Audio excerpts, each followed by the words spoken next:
ஒன்னங்கிறான மிதுன குமார் மதுரை 3வது படிக்கிற வரைக்கும் பால் குடிச்சுங்க.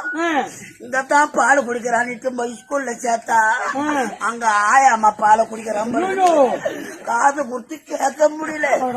போவாத கோயிலு கிடையாது, நாங்க குமுறாத சாமி கிடையாது. இந்த கோயிலுக்கு வர பால் இந்த மாதிரி தாண்டி ஆயுதுங்க. நீங்க கோயில் ஒன்னு இது மாதிரி தான் ஆயுதுங்க. ஐயாதம்மா ஐயோ மதுரைடா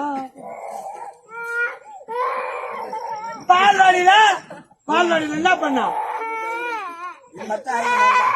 பையனா பொண்ணா வருது சொல்லு.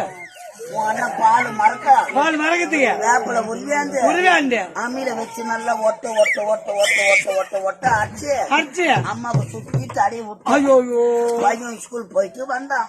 பால் நினைப்பு எடுத்துக்கிட்டு அம்மா அம்மா பாச்சு அம்மா அம்மா பாச்சு அம்மா பாச்சு அம்மா அம்மா பாச்சு அம்மா 2 வழி வச்சான் பாரு. காசுக்கு எடுத்துக்கிட்டு அத்தோட துப்பிட்டு பாலை மறந்துட்டாமா. டைம்ல பிடிக்குதுப்பா.